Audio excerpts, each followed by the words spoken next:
Did I? Is this my game? This is your game, Your game. So black was Joe and white was David. So let's take a look. Thanks for timing that so perfectly. My pleasure. So everything's fine here so far, no issues. Yeah, this is all good. This is all good go right now. So this is actually an old variation. We no longer see this move, this E17 move. Now you'll only see F18. Anyone know why F18 is the preferred move over E17? Avoids empty triangle while still protecting that like cutting point. Well, so when we say avoid empty triangle, what we're really saying is it's bad shape, right? But yeah, and the reason why I make that distinction is, sometimes empty triangle can be the only shape you can play, right? And so, just saying empty triangle isn't necessarily good, and we want to say it avoids a bad shape, but that's part of it. But really, realistically, what it's doing is it's changing. It's actually protecting the stuff we want to protect better, as opposed to protecting these three stones. And so, what do I mean by that? Well, if this was the variation that we're used to, right? Black would play, play elsewhere. White can come back here and cause some not small troubles for white or for black. This is going to severely reduce the size of black's territory here, and now black maybe only makes 7 or 8 points here, not very much. And potentially later on, depending on what's over here, white could actually reduce that even more. So this is maybe a little bit unsettling for black, depending on how the fight goes. Also, white has plenty of other things that I can consider. It can jump out here and reduce the effectiveness of these black stones. So there's a bunch of agi that exist here, even with this strong connection, right? Now, what agi exists with a F18? And this isn't a rhetorical question. This is genuinely like what is the agi that's still here when you play F18, right? If this is the variation we have. I'm not sure, but when I've played it, it hasn't gone well for me. Okay. Well, I think the issue is you're not seeing what F18 is trying to do versus what E17 is trying to do. E17 is trying to connect up these stones. Yeah. F18 is saying these 3 stones are not important. Because you're leaving open the cut still, but you're leaving open the cut. If white decides that white's going to play here, black gets to attack these 2 stones. Yeah. Right. Now, it's possible that black could actually just kill these stones outright. Yeah. But what it's doing is it's now protecting this side territory, which is really what black wanted to be focusing on. It's protecting these points up here, while also doing something to protect the cut a little bit, right? And again, if white wants to play this way, white can play this way, but it could be risky because now white's going to have to deal with something like this. Is there a time when the E17 move is better? Very rarely. I would say probably remove E17 from your vocabulary. Okay, I will try. Even if the top is settled and has little potential? If you had a stone, maybe if you had a stone here, maybe. If you were really solid up here. But also if you were really solid up here, you wouldn't want a pincer anyway. Right? If you had a stone here, you wouldn't pincer. Okay. So there are situations, but it's very rare nowadays. You don't. Anyone want to tell me why this move is questionable? It helps settle white. It helps settle white. Yeah, that's exactly right. It's a bit of agi kashi. When you play here, the best that black's going to be able to do is now play here. This is the best result that black can get, right? But black could also consider playing here later on, right? If white plays elsewhere, now black can play a move like this and get an even better result because now it's making some territory over here and completely sealing in this white group. Whereas when we have this variation here, there's no seal-in for this group.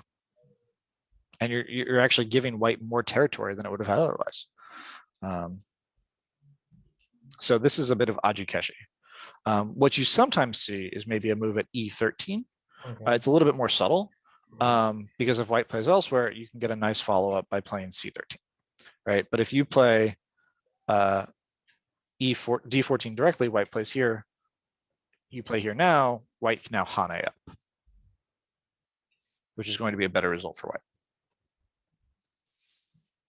So you might see a subtle move here, but more often than not, what you'll see is a Tanuki, something, either here or here, something along those lines, with the idea that you can either play C12 later on, or you can play E13 later on, depending on how the board develops.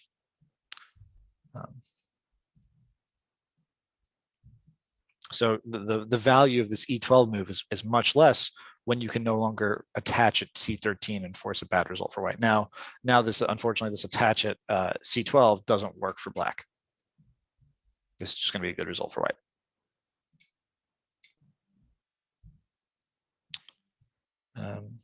So let's keep going. So this is all fine. I think that white maybe is pushing in the wrong direction. If I were white, I would probably play something like this with the idea that I want to target the weakness of the 3/3 stone. I think if black were to directly cut, which is probably what white is fearing, this would not be a good result for black. And similarly, if white were to cut like this, this ladder actually works for white. And even if it didn't, white could still take the corner. So rather than play here, where it's, this stone is not really under any pressure, and black can spend an extra move, protect its corner, keep the pressure on white. Like if this was the result, I would not be happy as white here. Whereas if this is the result, something like this occurs, I can still target some amount of weakness over here. And it's going to be a lot harder for black to get a good attack on these two stones, or these three stones, excuse me. Do you mind if I ask a quick question about Please, that? yeah. So I guess I always tend to think that like when one side has the corner and then the other side kind of has like a wall type shape that's attached to the corner, like I always feel like the wall is just very weak. But in this case, you played the knight's move at P14. That was like the example of what white should have done here. Mm-hmm. And we're saying that like basically white can attack here with impunity. Well, not impunity. I don't know if that's the right word, but white has certainly a better position, I'll say. Sorry, keep going. Okay. Now. And then, sorry, the one last thing I had was when you played P16, you said white could take the corner after a Atari at R17, right? Sorry. So after white plays P14, if black Kosumis right now at P15, and then white I forget, there was one variation where basically white Atari'd at P16 and R7 Q17. Sorry. This one? Yeah, and then you said that white gets the corner here, but it seemed like if black just counter Ataris, white does not get the corner. Maybe I was just kind of confused. Black has some weaknesses that it has to worry about, right? It has to worry about this cut here. So if you play here, I would say that you can count this as white's corner. I see. If you play here, then white will get the outside, which is much better than black's corner. Got it. Okay, sorry, that I just wasn't reading deep enough. Thanks for that. No worries.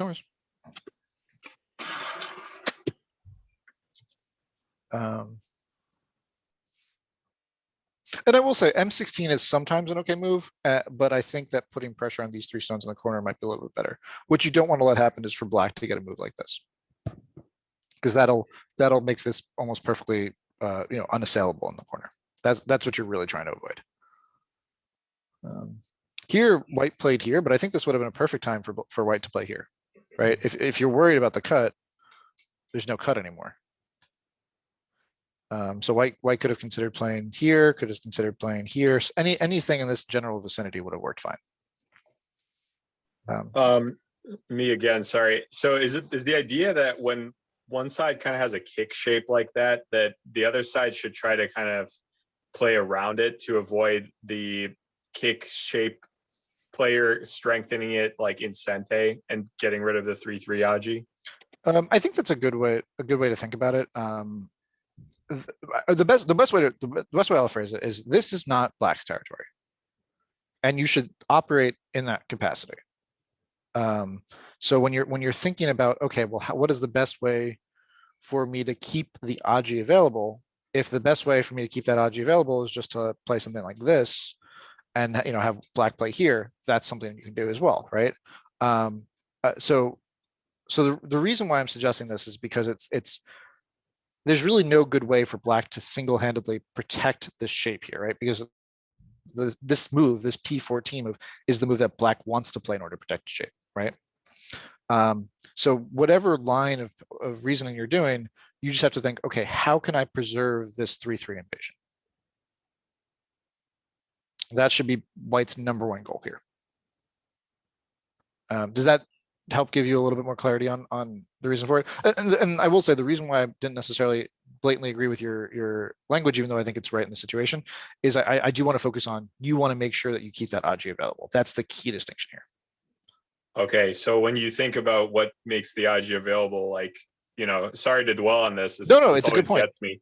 If the white move was at the knight's move, right, P14, yep, and black just responded kind of solidly and low, maybe like R15 or something, R15, right? yeah, something like that. Like, yep. In this case, it kind of feels like, I suppose white has more space now. Like the group has a little bit more space to make shape, right? But the AJI's gone, I would assume. Yeah, but black had to fill in its own territory in order to get the AJI. That's I think a key difference here, right? If we had played this move here, black not only gets to keep the pressure on white, but is also expanding its area as well.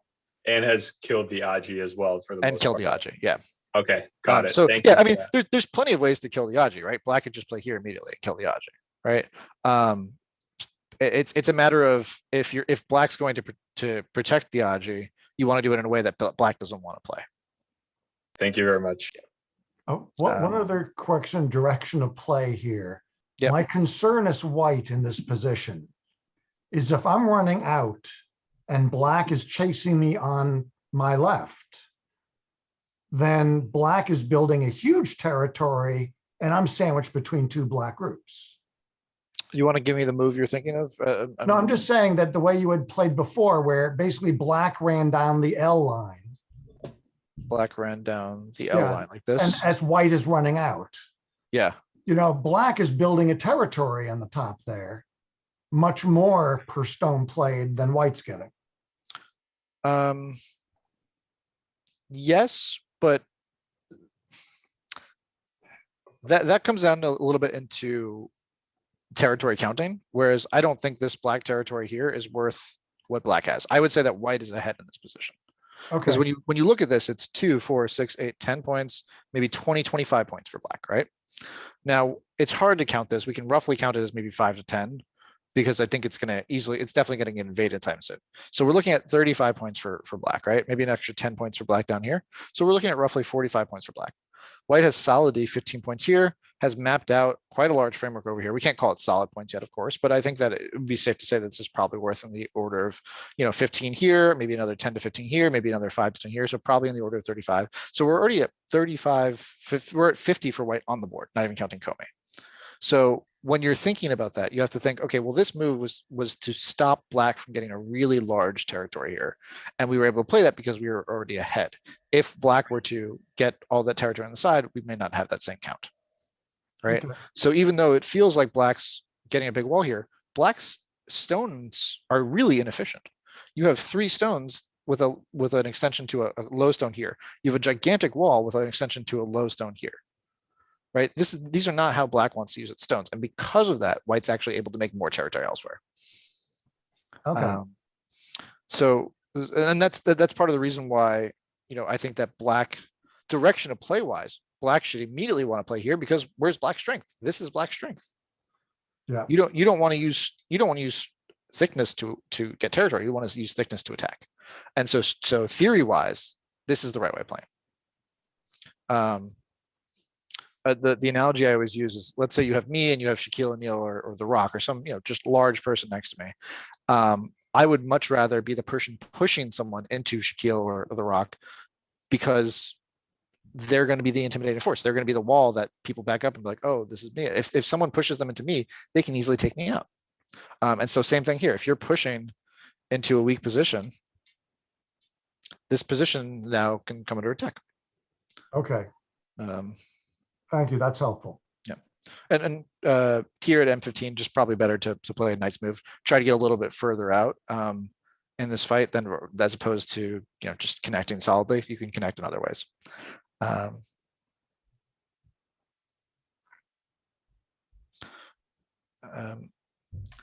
I generally try to avoid kicking moves like this. You know, I think in the 4/4 variation, it's generally considered okay, but it's going to be really hard to actually get this territory here because your next move is going to be here, right? And then after black plays something like this, something, you know, whatever happens here, right?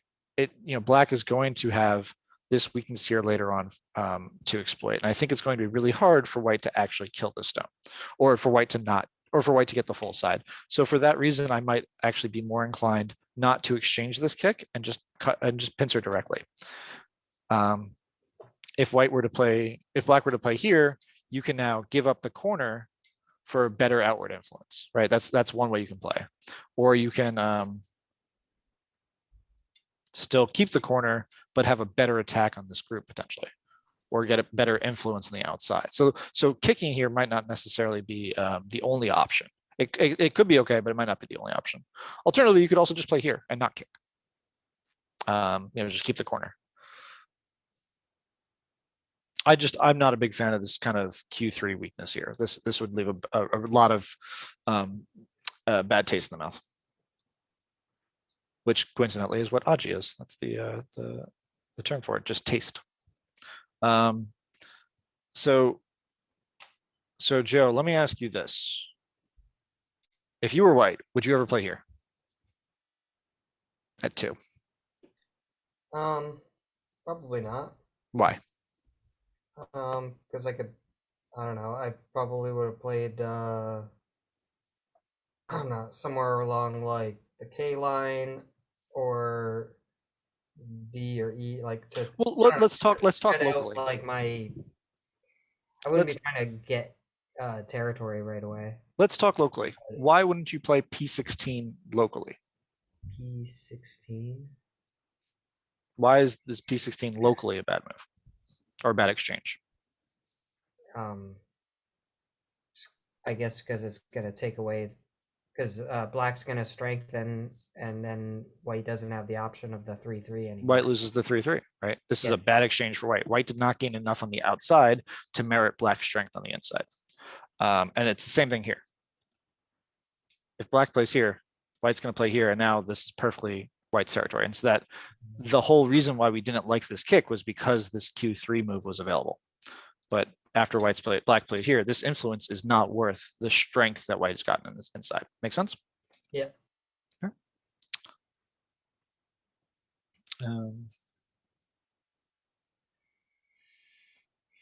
This is probably okay.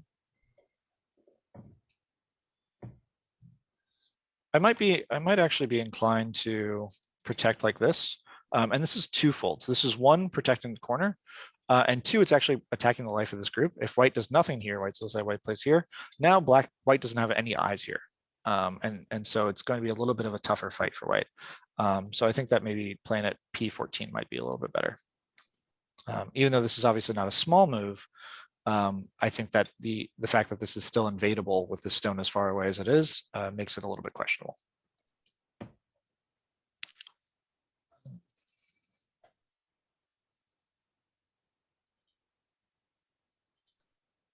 So this was kind of interesting here because you both left this group. What's the status of this group? Alive, dead, co? What do we think?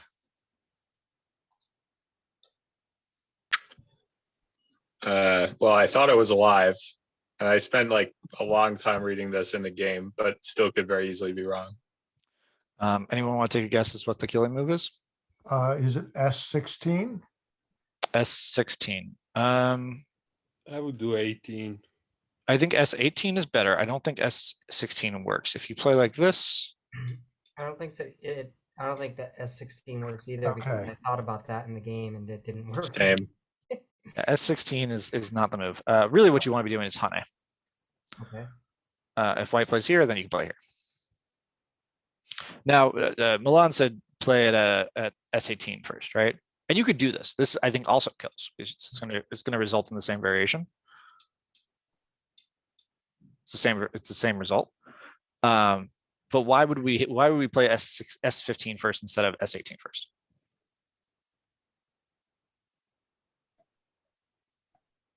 I'm guessing it sort of seals white in better. It seals white in better, but if you're killing, what does it matter, right? Yeah, that's what I was thinking. It must have to do with like efficiency, maybe less caught threats or something like that. So it's I don't know if less co-threats is the best way to phrase it, but let's say, let me give you an example. Let's say we had a co-fight on the other side of the board, and white and black killed in this way. Black played at S15 first. Black killed in this way. When white knew it was dead, they weren't trying to play it out. When white plays here as a co-threat, this is a better shape for black than if black had played here as a co-threat and white plays here as a co-threat.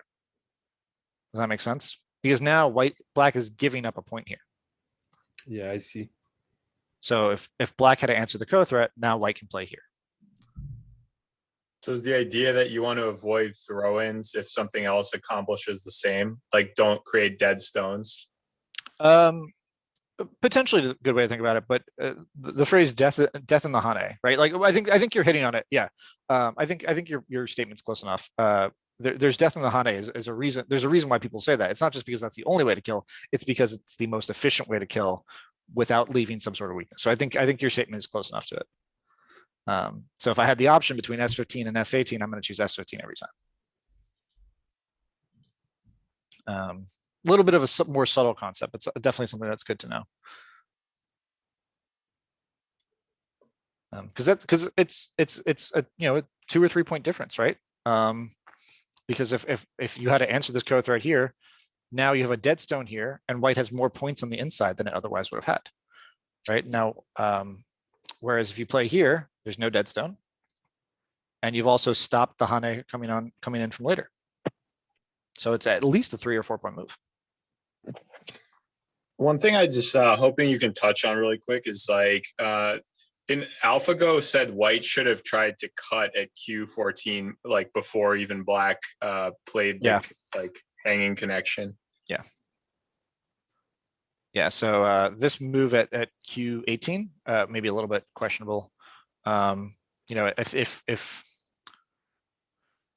it's tough. If black plays here, then white is going to be able to live in the corner and also keep up the attack in both these groups. If black plays here, it's going to be a liberty race, and I'm not 100% sure who's going to live here, but I think it'll be black. But this is already not a bad result for white because now white gets to squeeze in black very significantly. So the fact that white gets to squeeze this in so cleanly is quite nice. The other thing is I'm not actually sure if this lives. Is the other part of that sentence. I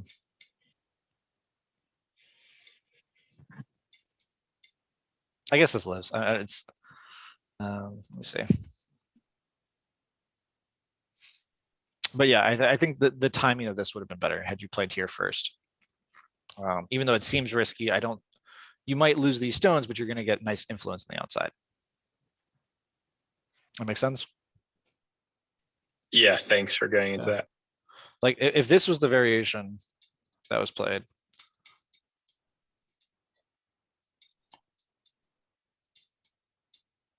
White gets very thick influence on the outside, and all of these moves on the outside are going to be forcing for white as well.